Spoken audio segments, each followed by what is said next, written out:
Muchísimas gracias, en primer lugar, por darme la oportunidad de conocer esta universidad que ya me está pareciendo fantástica después de las palabras que he escuchado en la mesa de inauguración, y también por la calurosa presentación que se ha hecho de mi persona. ¿Para qué sirve la filosofía? Lo primero que hay que decir, quizás, es que esta es una pregunta persistente. Se ha venido haciendo desde hace muchísimos decenios de años.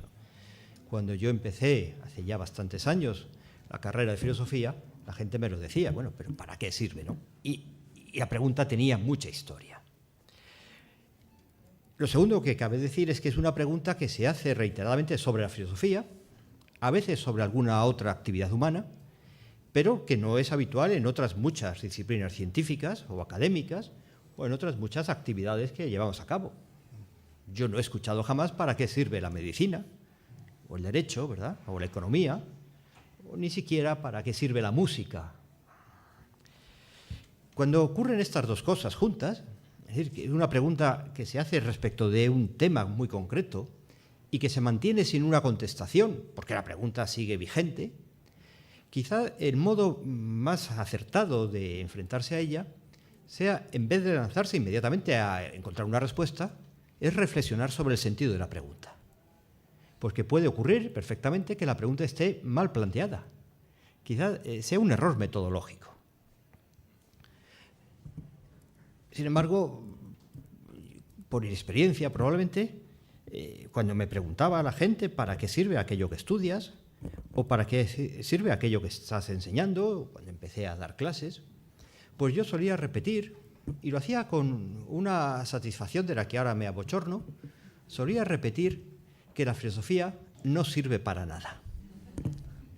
Claro, aparte del efecto humorístico que producía en el auditorio, añadía, para aumentarle, ¿verdad?, y ganarme la benevolencia de quien me escuchaba, en este punto estamos de acuerdo el ministro de Educación y yo, que siempre continuamente, siempre el Ministerio de Educación parece en contra de la filosofía. Pero hay que añadir que esa respuesta, la filosofía no sirve para nada, no era original mía. Es una respuesta que, por la parte de los políticos, tenía otros precedentes, y algunos muy ilustres. De hecho, cuando yo la daba como respuesta, me sentía en compañía, por ejemplo, de Aristóteles y de otros muchísimos filósofos. Yo no soy partidario nunca de hacer estadísticas en la historia de la filosofía, a ver cuántos han dicho tal, cuántos, pero yo creo que sería mayoritario. Hace un momento he visto sobre una silla la rebelión de las masas de Ortega. Ahí Ortega también dice que la filosofía no sirve para nada, que otros saberes tendrán que justificarse en virtud de su utilidad, pero la filosofía no. Y en el fondo, esa preciosa anécdota del Teteto, la caída de Tales, ¿verdad?, que mirando a las estrellas se tropieza, y la risa de la muchacha Tracia, indica esta absoluta inutilidad de la filosofía. Qué lástima que Aristóteles estropeara la anécdota. En la política termina diciendo, después de repetir el chascarrillo que nos cuenta Platón en el Teteto, que, dolido por la risa de la muchacha, Tales, previendo una buena cosecha de aceitunas, compró todas las almazaras de la zona y se hizo rico, para mostrar que la filosofía, cuando uno quiere, sí sirve. No. En el fondo, el filósofo aguanta imperturbable la risa de la muchacha. El filósofo aristotélico está convencido de que la filosofía realmente no sirve para nada. Ahora bien, decir que la filosofía no sirve para nada es indicar, obviamente, su inutilidad, pero no es indicar su falta de valor, no es desprestigiarla. Que no sirva para nada no significa que no tenga valor. Quizás quiere decir exactamente lo contrario. Porque vamos a ver, y es también enseñanza de Aristóteles, tenemos que distinguir entre medios y fines. La diferencia entre el medio y el fin es la puerta inexcusable que nos conduce a la ética y a la filosofía política.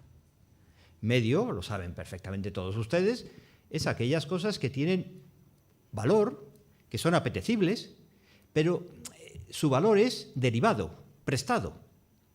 Su apetecibilidad proviene de que es un camino, un utensilio, un medio para otra cosa.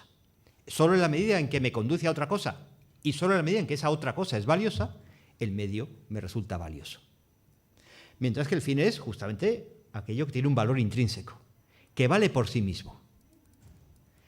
Claro, las ciencias, las técnicas, las ingenierías son fruto del esfuerzo de la razón humana por esclarecer cuáles son los mejores medios en determinadas circunstancias para obtener determinados fines. Tratan de medios. En cambio, la ética trata de fines. Por eso, el economista o el ingeniero o el médico no nos dan como tales, sí como personas, consejos morales. El economista me puede decir cuál es el mejor modo de aumentar mis ahorros, pero no me podrá sacar de la duda de si, en fin, debo invertir los ahorros aquí o invertirlos en la empresa de mi hermano que se ha quedado en paro y que tengo que ayudarle. Ahí ya no es una disputa acerca de cuál es el mejor medio de aumentar mi riqueza. Es una disputa de qué vale más en sí mismo, aumentar mi riqueza o ser solidario con un familiar. Bueno, esos son los problemas éticos. Y evidentemente, si algo tiene valor, es porque es un fin. Los medios, lo he dicho antes, tienen un valor derivado. Al decir, por tanto, que la filosofía no vale para nada, no es desprestigiarla, es decir, que es un fin en sí mismo, que la sabiduría vale por sí misma, apetece, se busca por sí sola, aunque no pueda, a partir de ella, obtener tales o cuales ventajas. Y bien mirado, si la vida vale algo, es porque de vez en cuando nos ocupamos con fines, y no solo con medios. Reparen ustedes, ¿para qué sirve la amistad? Claro, enseguida podríamos dar respuestas a bote pronto. Quizás más eruditos podríamos recordar el de Amicitia de Cicerón o las páginas de la República de Platón que tratan de la amistad. Pero toda respuesta que podamos dar, la amistad sirve para encontrar consuelo, consejo, ¿verdad?, entretenimiento, ayuda mutua. Todas esas respuestas, sin ser falsas, no llegan al corazón del asunto. Porque en el fondo la amistad es también de esas cosas inútiles. Si yo soy amigo de alguien, ¿verdad?, decía cuando era profesor de bachillerato, para que me dé medio bocadillo en el recreo, eso no se llama amistad, ¿no? Aunque el amigo te dará el medio bocadillo, ¿verdad? Es decir, la amistad se busca por sí sola y tendrá luego otras ventajas. Quien busque las ventajas de la amistad, en el fondo, no es amigo. Bien, las cosas que de verdad valen, que colorean de atractivo la existencia humana, son fines. Y Aristóteles, cuando señala con nitidez la filosofía no sirve para nada, no está más que ensalzando la filosofía como uno de esos valores a los que, en fin, nos dirigimos, porque disfrutamos con ello, nos aquietamos con ello, con la sabiduría, con la contemplación. Bien, esta respuesta muestra además que cada época se caracteriza por el modo en que se entienden parejas de conceptos opuestos. Bueno, oscuridad y luz, calor y frío, trabajo y descanso. Esas parejas de términos opuestos, que según Aristóteles no se pueden entender más que teniendo en cuenta el otro, ¿verdad? No se puede definir la luz más que en relación a la oscuridad y viceversa, plantean siempre un problema. ¿Cuál es el lado positivo y cuál es el lado negativo de esa pareja de opuestos? ¿La luz es la ausencia de oscuridad o la oscuridad es la ausencia de luz? Porque uno será una realidad y el otro la falta de esa realidad. Cada época tiene una respuesta. Y en el par de conceptos trabajo-ocio también hay una respuesta. Los griegos de la época de Aristóteles lo tenían muy claro. El término positivo es el ocio. Lo otro se da, el trabajo se da cuando no hay ocio. Y por eso los latinos lo llamaban el nec ocium, el negocio. Es la falta de ocio. Lo que hay es ocio. Bueno, A veces uno tiene que decaer de esa actividad para sumergirse en el trabajo. Me temo yo, ¿verdad?, que ahora tenemos una visión opuesta del asunto. Y el ocio es esa pausa que hacemos del trabajo para reponer fuerzas, para, como decimos, cargar las pilas, ¿verdad?, para empezar con nuevas ansias. No, la idea es que el ocio es tratar con fines, con cosas que merecen la pena, y el negocio es tratar con medios que quizás sean indispensables para poder tener esos momentos de asueto en que uno es libre de tratar con lo que merece en sí mismo. Y la escuela, escolé en griego, no era otra cosa más que la palabra que usaba el griego para el ocio. Porque la escuela era ese lugar y ese tiempo donde el ser humano se topaba con realidades que tenían atractivo en sí mismas. Hoy día, donde el negocio es lo positivo y el ocio es lo negativo, la falta de trabajo, entendemos a veces, probablemente no en esta universidad, que la escuela, la formación, está encaminada exclusivamente pues, a dotar al individuo de la capacidad de ocuparse con medios, a dotar al individuo con la capacidad de trabajar. Cuando es el momento, no digo que sea la única finalidad de la instrucción o de la educación, cuando es el momento de que el individuo descubra esas otras realidades cuyo trato satisface por sí solo. Por ejemplo, la filosofía. Por tanto, yo era muy feliz. ¿Para qué sirve la filosofía? Pues podía contestar pues para nada y me quedaba tan ancho, ¿verdad? Y encima, en fin, estoy por encima de ti. Que te ocupas con cosas que sí que son muy útiles, pero bueno, su valor es puramente derivado. Sin embargo, me fui dando cuenta de que esa respuesta, sin ser del todo errada, no era del todo correcta. Es curioso, pero la razón humana está hecha para que se deleite con la verdad, igual que el corazón humano está hecho para querer el bien. De tal manera que no puede haber un error que no contenga algún aspecto de verdad. Igual que no puede haber nada que se quiera, por malo que sea, que no esté revestido con un aspecto de bien. Estamos hechos así, no podemos, ¿verdad?, aferrarnos a lo falso. Siempre, aunque nuestra tesis sea falsa, tiene un lado verdadero. No podemos perseguir con la voluntad algo que sea absolutamente malo, ¿no?, sino que tiene un lado que oscurece su maldad, que es bueno. Y en esta tesis, pues sí, tiene algo de verdadero, pero tiene bastante de falso. ¿Qué es lo que tiene de falso? ¿Qué es lo que le falta? Bueno, porque yo creo que la filosofía, así entendida, resultaría ser algo, digámoslo con claridad y descaro, algo así como un lujo, algo así como un juego, algo así como lo que puede venir cuando lo demás ya se ha obtenido. Claro, si la filosofía es esa contemplación de la verdad desinteresada, de la que no puede extraer nada absolutamente, más que la propia satisfacción de esa misma contemplación, la filosofía tiene que venir a la existencia justamente, como dice Aristóteles, cuando ya están satisfechas las demás necesidades del ser humano, cuando ya está asegurada la pervivencia, la persistencia, cuando ya tenemos todas las otras ramas del saber construidas.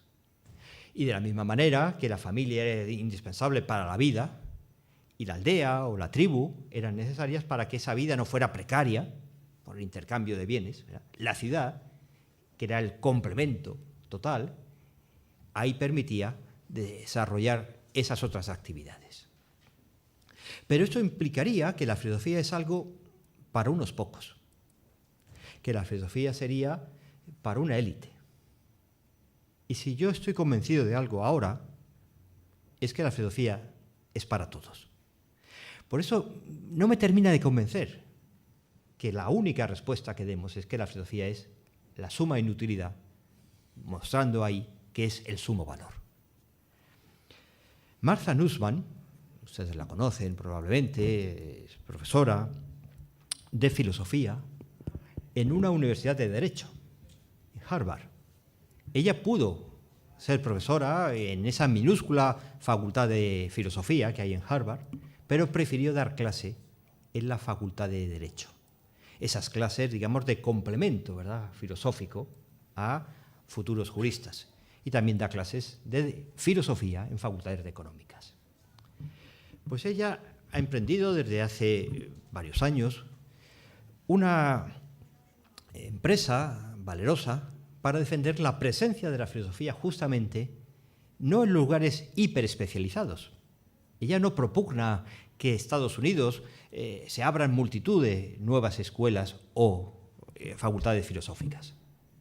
Lo que mantiene es que tiene que permanecer un estudio, 15, 20, 30, 40 créditos, en todos los estudios de filosofía. Los Estados Unidos tienen muchos defectos, ¿verdad?, sin duda alguna, pero también tienen algunas virtudes. Y entre ellas está que la enseñanza de las humanidades, y entre ellas la enseñanza de la filosofía, se estima que es un elemento indispensable para la formación de cualquier universitario, sea cual sea su vocación y sus estudios.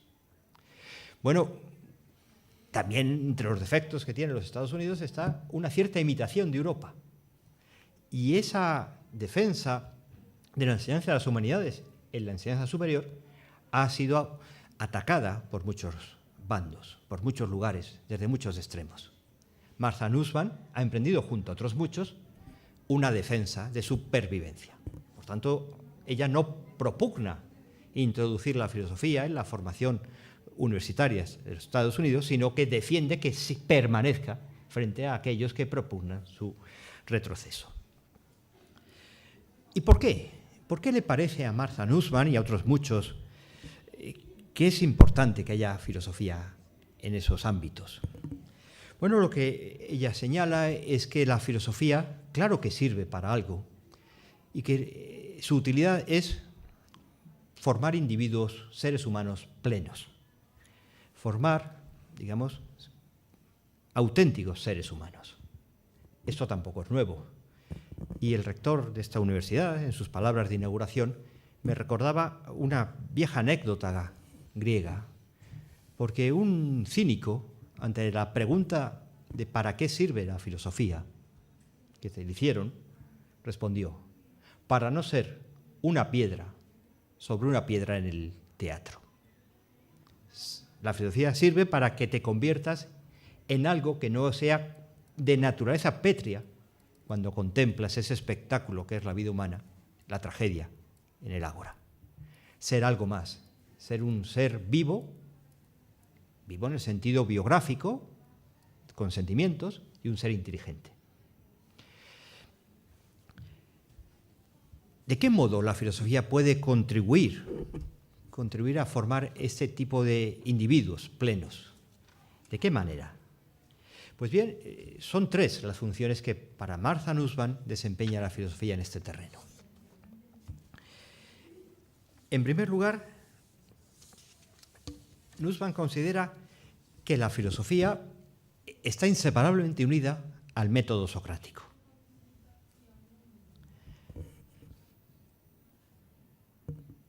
Claro, ¿qué es esto del método socrático? Es, dice Nussbaum, la capacidad de examen crítico de sí mismo. ¿Y uno qué es? Pensémoslo un momento. Uno es, sobre todo, sus propias opiniones. Porque las opiniones no son, como solemos creer, algo superficial, algo como adherido a nuestra naturaleza, ¿no? ¿Y tú qué opinas? Y digo lo primero que se me ocurre. No, no. Las opiniones constituyen nuestro ser. No todas. Nuestras opiniones constituyen nuestro ser porque nosotros obramos en virtud de lo que creemos. Según sea nuestro parecer, así actuaremos. Y claro, el examen de uno mismo es, por tanto, el examen de sus acciones que están guiadas por sus creencias u opiniones. ¿Y estas cómo se obtienen? la filosofía lo sabe muy bien. Hay básicamente 3 fuentes y media de obtención de esas opiniones. Esta, por una parte, yo creo que es la mayoritaria, es la costumbre. Claro, ¿qué crees? Lo que cree todo el mundo. Hasta tal punto cree todo el mundo que ni siquiera lo verbaliza. ¿Qué haces? Lo que todo el mundo hace. La costumbre que miméticamente va constituyéndome en lo que creo y en lo que actúo. En segundo lugar está la autoridad, que tiene un peso terrible, ¿verdad? Nosotros nos reímos porque queremos ser muy modernos. Los medievales consideran que el maestro dijo y por tanto ya. Los medievales nunca se creyeron el argumento ex autoritatis, ¿no? Era, en fin, un dato a tener en cuenta, pero había que explicarlo a continuación. No sé creerlo porque sí. Y en cambio nosotros, yo creo que caemos con mucha más frecuencia en el poder de la autoridad. Y la tradición. Siempre se ha hecho así. Sigue siendo un peso que va moldeando opiniones y conductas. Claro, 3 fuentes de nuestro saber y un medio fuente de nuestro saber que es el método socrático, el examen, el autoexamen, la discusión o solitaria consigo mismo o a ser posible con otro que nos ayude en ella, del valor de esas opiniones. Por eso a mí siempre me gusta empezar las clases en un curso diciendo, miren ustedes, diciéndome a mis alumnos, yo no les voy a enseñar filosofía. Sería muy presuntuoso por mi parte. ¿Qué es eso de la filosofía, verdad? Yo no les voy a enseñar mi filosofía. Sería todavía más presuntuoso, ¿verdad? Porque a ustedes no les interesa lo más mínimo. Yo les voy a enseñar su filosofía. La tuya. Cada uno la suya. Y claro, me replican sensatamente, pues para eso no venimos, ¿no? Que ya la tenemos, ¿no? No, es que tu filosofía, es decir, ese conjunto de opiniones que además configuran tu actuación, es una amalgama de creencias mal hilvanadas, frecuentemente contrapuestas, que se contradicen unas a otras y que, por tanto, mi labor como profesor de filosofía tiene que ser ayudarte a que pongas en claro cuáles son esas creencias, que te des cuenta de cómo no puedes mantenerlas todas simultáneamente, porque se contradicen unas a otras, y que tendrás que elegir para ir depurándolas. Y sobre todo, dándote cuenta de que muchas de ellas son superficiales, no solo porque no las has pensado hasta el final, sino sobre todo porque no están rigiendo tu conducta. Ese es el verdadero problema. Una opinión superficial es aquella que no modifica tu actuación. Y eso es lo que hace terrible el método socrático. Eso es lo que lo hace peligroso. No peligroso porque, como Aristófanes decía en la famosa comedia en que se ridiculizaba a Sócrates, se pone en entredicho la estabilidad social. No, el método socrático es peligroso para cada individuo que se atreve a emprenderlo. Porque está guiado por el firme compromiso de no decir cosas contradictorias. Esa cacofonía de opiniones que se achaca frecuentemente a la historia de la filosofía, hay opiniones de todos los gustos, se reproduce con mucha más fuerza en cada uno de nosotros. Que de acuerdo con el contexto, el momento, decimos una cosa o justo la opuesta. El método socrático, que Nussbaum considera inseparable de la filosofía, es una especie de purga que permite evacuar aquellas opiniones que no son, digamos, coherentes con el resto de las que sostienes. Eso es enseñar a cada uno su propia filosofía. ¿Qué otra cosa hacía Sócrates? Segunda utilidad. La filosofía aquí entendida, ¿verdad?, como una disciplina que está en las facultades o en la enseñanza secundaria o incluso primaria, que tiene además de permitir poner en orden tus creencias y por tanto hacer coherente tu modo de vivir con lo que piensas.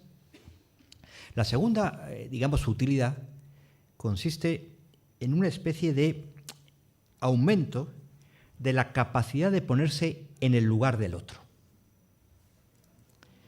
de abandonar la descripción de tercera persona, la descripción aséptica, imparcial, neutra, de tercera persona, que nunca en el fondo adoptamos. Y que cuando decimos que la adoptamos es la descripción desde nuestro propio punto de vista. No, es muy importante, ¿verdad?, esta capacidad de ponerse en lugar del otro, de empatía, de intentar ver las cosas desde su punto de vista y no solo desde el nuestro.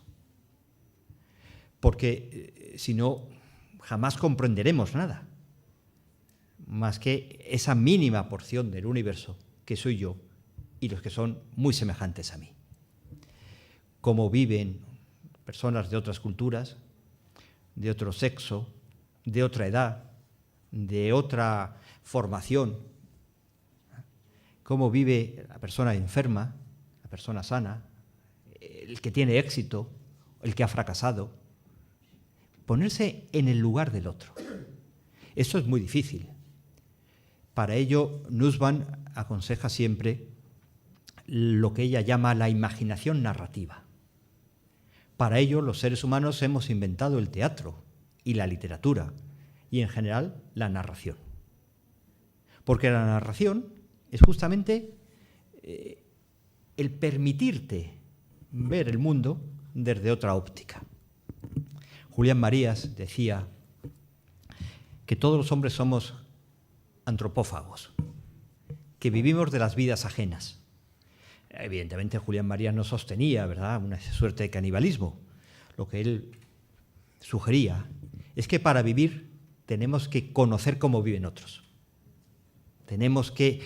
Somos ávidos. La mesa camilla, ¿verdad?, donde se habla del prójimo. Bueno, es la serie de televisión o es la gran literatura. Si no, en fin, uno ve las cosas con una gran estrechez. Imaginación narrativa, capacidad de empatía. Y en tercer lugar, la filosofía también sirve, como ven ustedes, Nussbaum no piensa en una filosofía, como decía el rector, ¿verdad?, de lógica, psicología y metafísica, ¿no?, sino entendida de un modo más amplio. Pues bien, sirve para trascender los límites del propio grupo. Es decir, sirve para salir de la tribu, de la propia nación, de la propia clase social. Sirve para abandonar el egoísmo, yo y los míos, y pensar altruistamente. Eso es difícil. Tendemos a experimentar mayor solidaridad, ¿verdad?, con los más cercanos que con los más lejanos. Y lo vemos continuamente. Los míos y los otros. Romper esa dialéctica también es una labor que la filosofía, según Nussbaum, tiene que realizar. Bueno, filosofía entendida en un sentido bastante amplio. Claro que sirve, diría Martha Nussbaum, para todo esto. Y yo estoy de acuerdo básicamente con ella. Pero me gustaría hacer algunas observaciones críticas. De ahí, de Platón a Nussbaum y vuelta, ¿verdad? En primer lugar, que esas tres, digamos, utilidades de la formación filosófica tienen sus peligros. Eso es también inherente a la naturaleza humana, ¿no? Si no hay teoría que sea absolutamente falsa, que no contenga un ápice de verdad, pues tampoco hay, ¿verdad?, una teoría que sea solo positiva, ¿no? El método socrático, ¿qué peligro tiene? El método socrático es, recuerden ustedes, este autoexamen, a ser posible, hecho con la ayuda de otra persona, para poner en orden mis propias creencias y mi actuación con mis creencias. El método socrático, en el fondo, funda la tradición de los filósofos que no quieren tener tradición. Es el abandono de la costumbre, la autoridad y la tradición como fuentes del saber. Es reconocer que no voy a dar mi sentimiento más que a lo que yo vea como evidente de suyo. El método socrático es esto, fundar la tradición de los filósofos sin tradición. En el fondo Heráclito lo decía, en la historia de las ideas nunca se puede datar un comienzo absoluto. Heráclito decía esa frase terrible, ¿no? No seáis hijos de vuestros padres. Como que me pide, bueno, lo que se quiere decir, ¿verdad? No vivas como tu padre, tampoco vivas a diferencia como vive tu padre, ¿verdad? Simplemente porque tu padre vive así. No, vive a partir de ti mismo y no de lo recibido. Eso es el método socrático y tiene un peligro, y tiene un claro peligro, y tiene un nombre ese peligro, adamismo. La pretensión de comenzar de nuevo, la pretensión de no estar insertos en una tradición, la pretensión de hacer tabla rasa del pasado. Eso es un peligro, porque naturalmente que la tradición asumida sin crítica empobrece al ser humano. Pero echar por la borda todo lo recibido para empezar de nuevo te deja en el desierto, a la intemperie.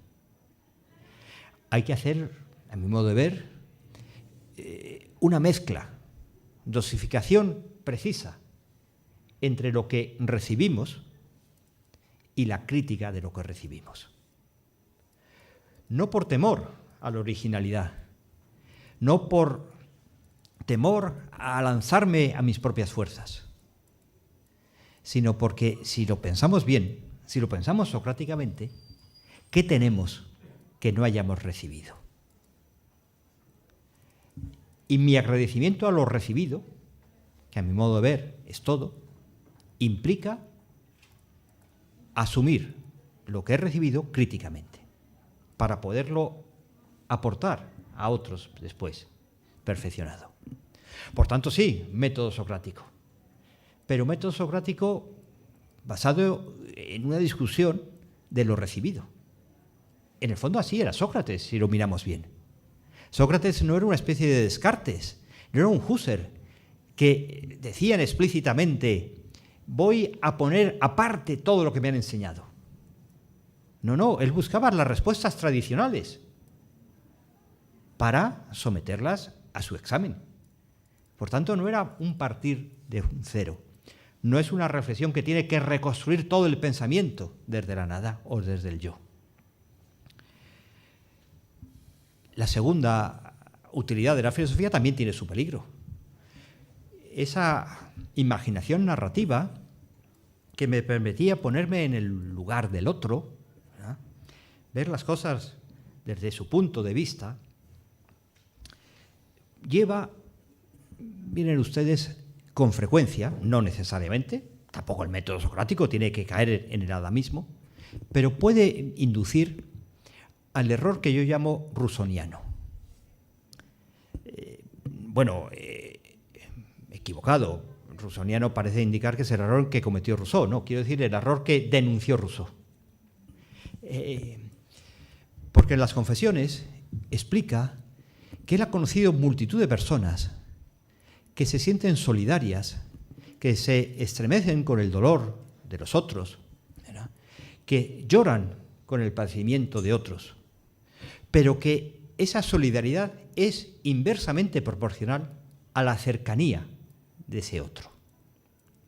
Es decir, con cuánta frecuencia, ¿verdad?, nos apenamos de los que han quedado sepultados en Quito por el terremoto y no vemos los que a mi lado justo, están sufriendo.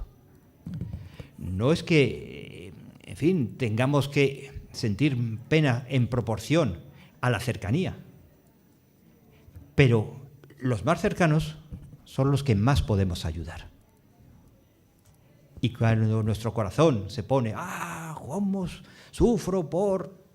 y no ves el anciano que a lo mejor está a tu lado solo.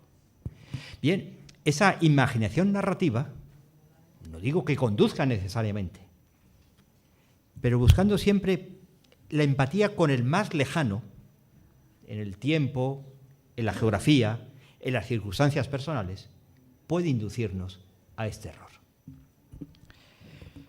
La tercera utilidad filosófica o de la formación filosófica, acordaros, romper el egoísmo de uno mismo, o de la familia, o del grupo, o de la nación, para verlo desde una perspectiva global, también tiene su peligro.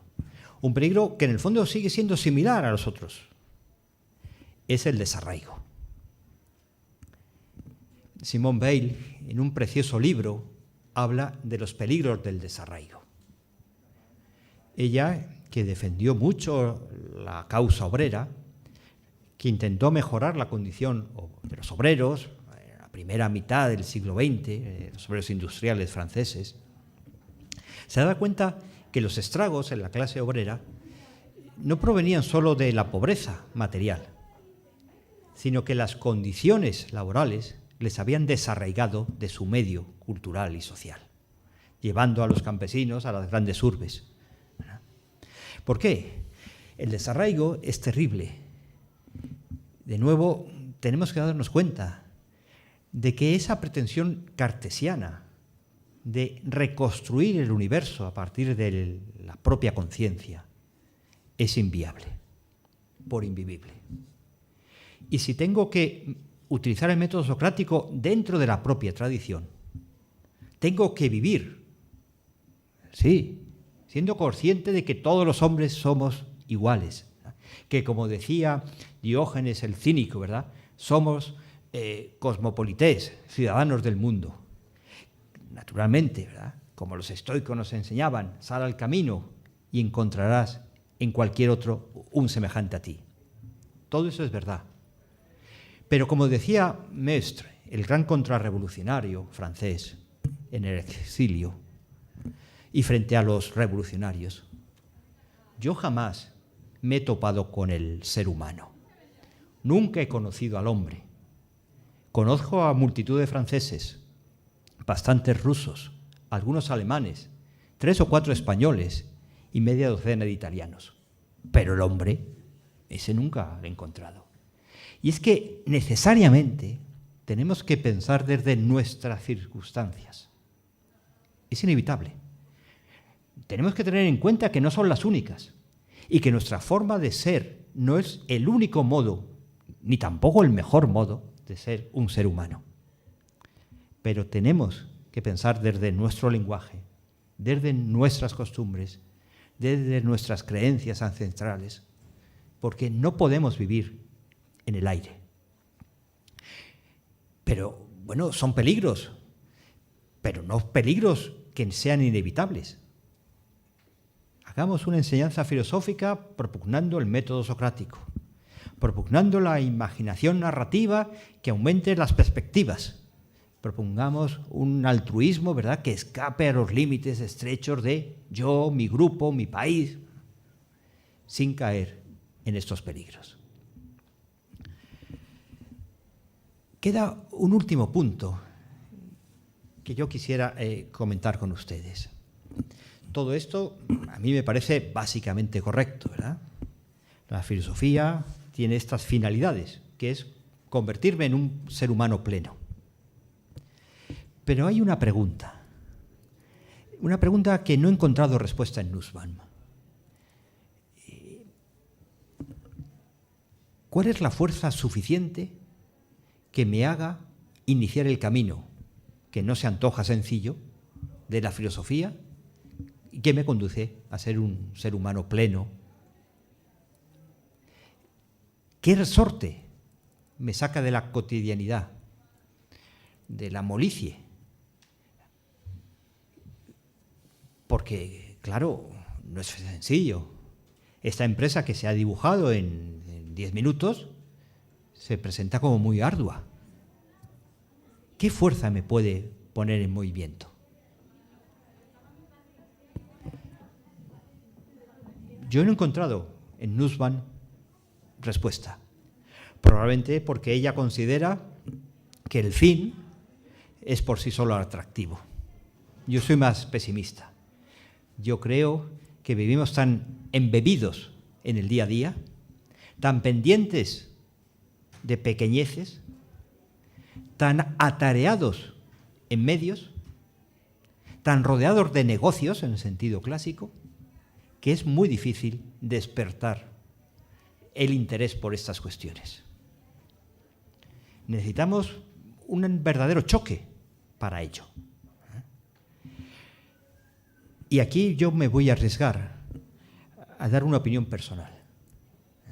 La opinión personal consistiría en lo siguiente. Sócrates, recuerden ustedes, se convirtió en un tábano para sus conciudadanos. Era esa mosca latosa, ¿verdad?, que picaba una y otra vez y que no dejaba caer en la rutina. Bueno, tú haces esto porque piensas esto, pero vamos a ver, ¿por qué lo piensas? Y si piensas esto, ¿cómo puedes pensar esto otro y tal? Ese picazón del tábano era el resorte, que luego mostró fallido, que ponía a los atenienses a filosofar. Bueno, de acuerdo, necesitamos filósofos que nos hagan filósofos. Pero, ¿y el primer filósofo? ¿Quién mantiene en vilo la investigación socrática? ¿Cuál es el tábano que despierta a Sócrates? Tiene que haber alguno. Y he aquí mi hipótesis. Si leemos a Platón, está muy claro.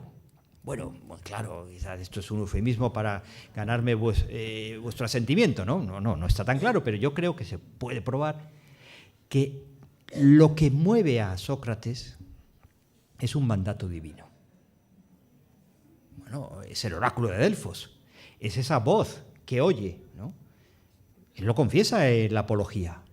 Con mucha frecuencia yo me decía, Sócrates, déjate de esto, si ves que estás molestando a tus amigos, ¿verdad? Vete a casa tranquilamente, disfruta del teatro, del buen tiempo que hace en Atenas, ¿para qué estás ahí? Y entonces escuchaba la voz que decía, no hagas eso. Una voz que siempre le advertía de lo que no debía hacer, nunca le sugería lo que debía hacer. Sí, eso era un mandato divino, el tábano de Sócrates. Y yo en el fondo creo que toda vocación filosófica, que no tiene que traducirse al final en una carrera académica profesional filosófica, que toda vocación filosófica es un retazo de una vocación, de una llamada, de lo absoluto, de lo divino, de luego de algo que no es de este mundo. ¿Cómo si no? Abandonar, digamos, la tranquilidad del dejarse llevar para embarcarse en una empresa arriesgada, como es esta que con torpeza acabo de describir. ¿Cómo encontrar fuerzas para ello? Y sobre todo, ¿cómo encontrar la luz que muestre el valor de la empresa? A mí me parece que la vida religiosa y la vida filosófica están más próximos de lo que uno piensa. Porque en ambos casos es una búsqueda de valores que son absolutos. Solo el hecho de que podamos aspirar a ellos es una prueba indirecta de su existencia. ¿Cómo abandonar, repito, la comodidad del día a día para intentar cambiarlo? Solo la pretensión de que sea posible, diría Unamuno, habla en favor de que hay esa otra cosa. Bueno, la modestia socrática en nuestra época se traduce en que todos los filósofos hablamos de otros filósofos, ¿no? En vez de contar las cosas tal como nosotros las vemos, ¿verdad? Decimos Platón, Aristóteles, Nussbaum, tal. Yo me he permitido faltar a esa modestia socrática y terminar hablando de mi propia opinión en un aspecto. Ha sido porque me he sentido muy acogido por todos ustedes. Muchas gracias.